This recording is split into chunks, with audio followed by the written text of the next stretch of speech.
ladies and gentlemen, Ronald Ray here, your boy with a cornbread accent. Welcome you to this week's edition of AEW Recap or AEW Dynamite Recap. Appreciate you folks tuning in. Yeah, I know it's been a spell since I did one of these, but my schedule today kind of afforded me a way to do this today. So here I am. Anyway, this week's Dynamite takes place at the T-Mobile Center in Kansas City, Missouri.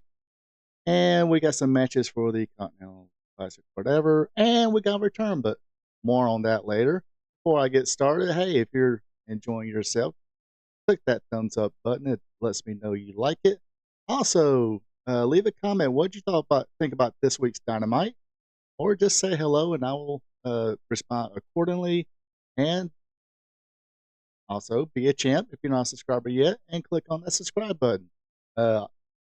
When you do that, click that notification bell. That way you know when my content is up and available. All right. That BS out of the way.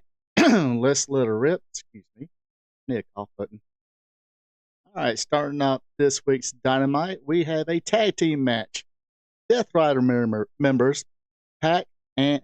I see, this is where I'm getting confused here. Now, when later on the show, when you did watch it last night, when FTR gave their little backstage promo, they called him Pac. The announcers call him Pac. People in the chat, which one is it? Let me know. I just remember, I vaguely remember him when he was in Indies. People call him Pac. So, and plus, it looks like two Pac, so about two. Anyway, it is Pac and Jon Moxley, members of the Death Riders, going against Jay White and Orange Cassidy. Pretty decent little match here. All 4 minutes start out and pretty much start throwing hands with each other, brawling outside of the ring. The match officially starts with Pac and White. Then Moxley gets in. Moxley and White exchange chops. Jay White winning that battle. The Death Riders take over on Orange Cassidy when he gets in, and they do double team on him for a while. Jay White gets in, has things going his way until he runs into a Pac boot or a Pac kick in the corner. Orange Cassidy gets in again with the hot tag. He gets his stuff in, sets up Moxley for the Orange Punch. But Adam Page, the Rhinestone Cowboy himself, he comes in, attacks Jon Moxley. We get a freaking DQ. I didn't know we had that in AEW. Sorry, always gotta make fun of that kind of stuff. It is a but anyway, Cassie and Paige throw hands. Orange Cassidy punches Jay White by accident because he was actually going for Adam Page, but Page got away. But he couldn't get away for a second time. Orange Cassidy does nail that orange punch. White would hit the Blade Runner on Cassidy.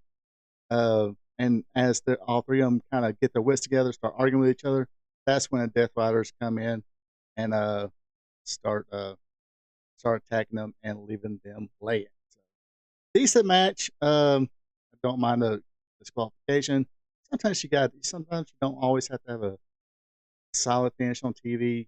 You do want to keep your DQs at a minimum, but sometimes you gotta leave more to where people in AEW's case, I don't think they have all shows, but they're basically besides the cable company or Warner Brothers, Warner Brothers Discovery, they get their money in pay-per-views. That's where you need your solid finishes and stuff like that, especially when you're trying to put stars against stars on TV, then trying to correlate that to a pay-per-view where you have to draw money. So DQ's not so bad on a Dynamite, but still keep it a minimum. That's when you got a huge roster. Use them for some reason. Besides this hanging out. Anyway, I digress. Next match, easily probably the best match of the night. It is Will Ospreay versus Claudio Castagnoli.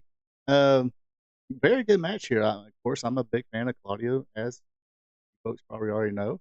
Ospreay had an early advantage, looking for a quick win. The heck out here. Both men come in with some counters, some back and forth stuff till they got outside the ring. Claudio will catch Will and drop him across the barricade. Osprey comes back, gets his stuff in. Claudio will have a lot of near falls using that European uppercut and clothesline. Um, Claudio would actually counter the hidden blade a couple times with those European uppercuts, getting near falls. But Osprey would counter the neutralizer, with the jackhammer cradle for the win. And this, of course, was part of the Continental Classic Tournament. And I'll be honest with you, folks, I have no interest in this tournament whatsoever. They already have a Continental champion, but now I guess they took the belt off of him. He's defended a couple times. What's the point? Who cares? Uh, is this person going to go around defend a couple times and this call everybody bitch for a year? But anyway, this is one of those. Don't have my interest. If this Continental tournament interests you, let me know in the comments. But me personally, I'll be honest, I have no interest in this whatsoever. Anyway, after the match, Claudio will start beating down Will Ospreay. Then Will Ospreay's opponent next week, Darby Allin, makes his way, saves Will Ospreay, and Claudio says, "Hey, I'm not dealing with that crazy fool." So he takes his stuff back to the back. So anyway, like I said, good match, but don't care for the whole tournament. All right, next up, speaking of things I really don't care about, Adam Cole went up against Kyle O'Reilly. Of course, last week they had the Dynamite Diamond Ring Battle Royal. They were the last two in there, so now they have a match, and whoever wins this match gets to wrestle MJF for the Dynamite Diamond Ring, which is pointless. He's won that thing every year, re-won it every whatever since its inception, and the only thing he uses it for is a uh, international object, foreign object, what you want to call it, just a pull out his tights, put on his pinky, and hit somebody with it to get wins or just lay somebody out after a promo. But anyway, like I said, I have no interest in this Dynamite Diamond Ring stuff. But it seems like Cal and Adam's got a little bit of story going on. Uh, Adam Cole kind of reaches out and says, "Hey, shake hands, let's have a good match, good sportsmanship." But Cal just slaps it away. Cal had the early advantage. Cole made a comeback. Uh, by the numbers, back and forth trade. Um, a trade of offenses. Cole would go for the Panama Sunrise, but Cal counter in an ankle lock. But they both rolled out of the ring. Kyle O'Reilly went towards or ran towards Adam Cole, but hit a super kick.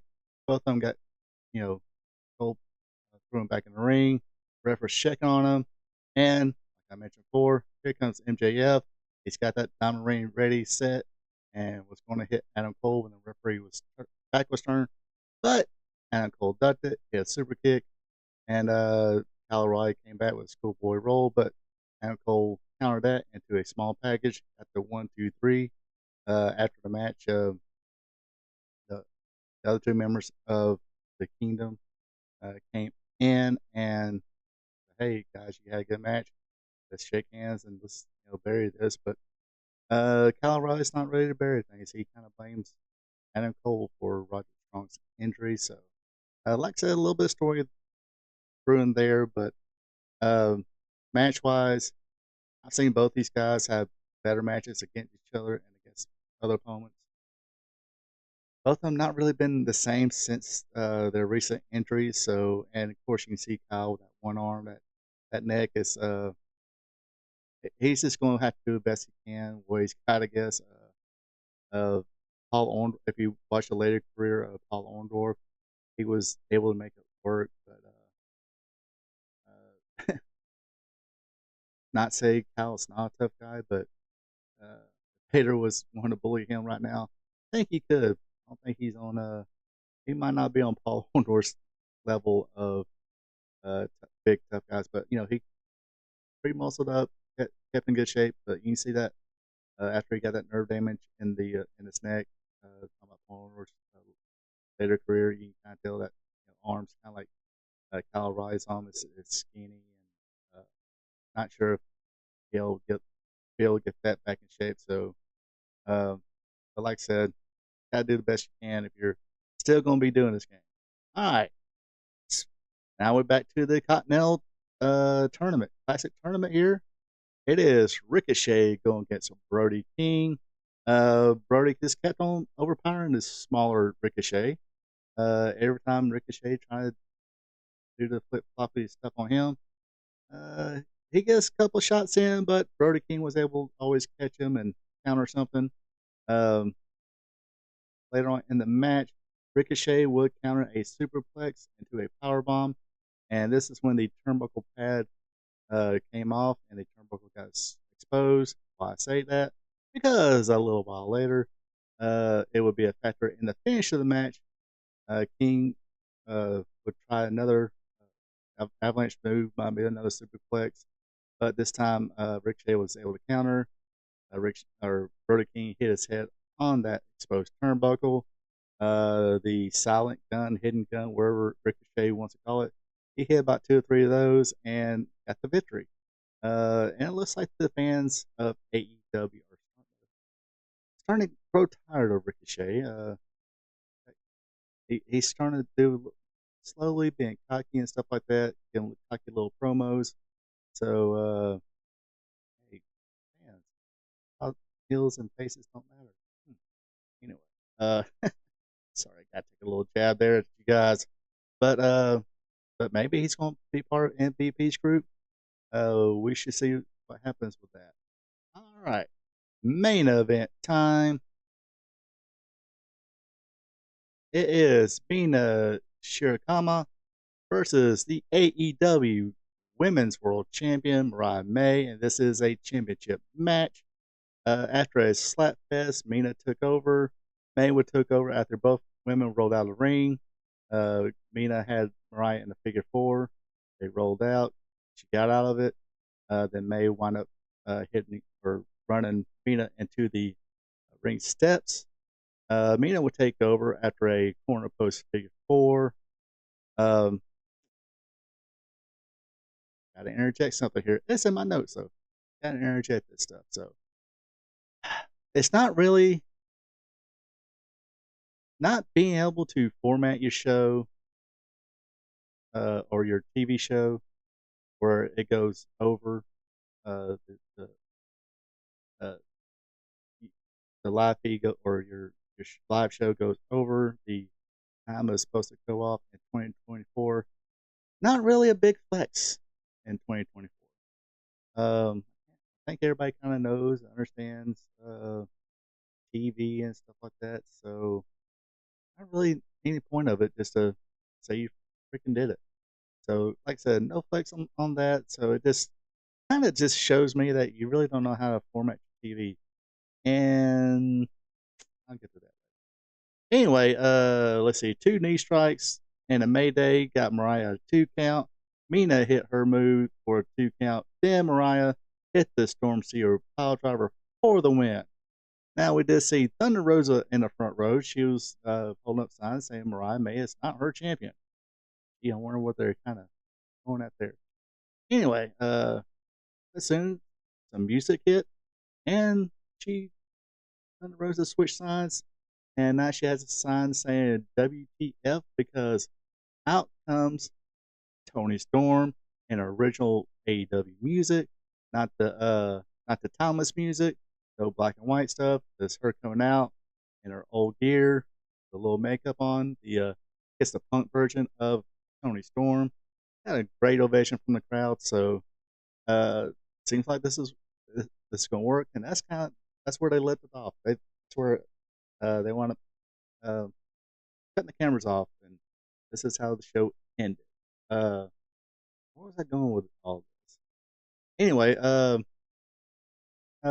one of the things I was going to say here too is like I can definitely tell that they are having better shows a little bit.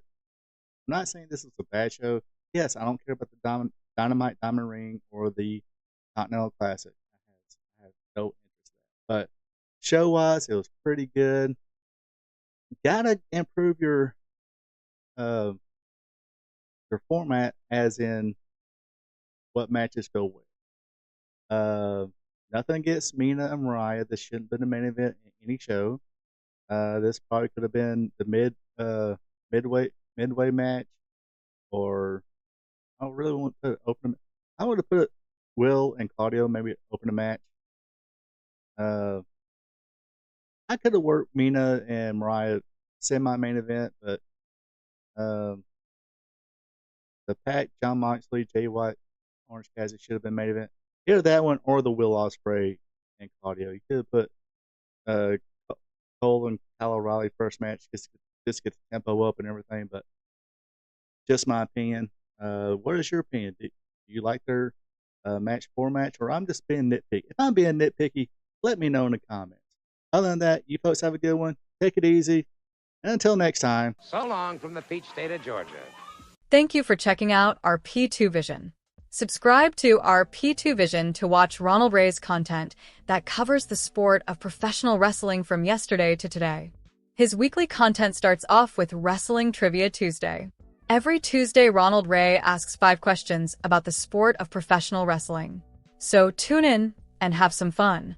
Then it's WWE Monday Night Raw Recaps, where he recaps all the action from the Raw brand. Ronald Ray also does an AEW Dynamite Recap show where he recaps and has fun doing it. Do you like live streams? Well, join Ronald Ray live on Spot Show Livestream, where he discusses current wrestling. Join the chat and have fun. Spot Show Livestream is on Thursday nights starting at 8 p.m. If current pro wrestling isn't your thing, like all wrestling past and present, or you're a new fan and want to hear how things were back in the day, then tune in to Wrestling Gold Friday night, where Ronald Ray discusses back in the day when wrestling was wrestling, featuring watch-alongs. That's Wrestling Gold Friday night on Fridays starting at 8 p.m.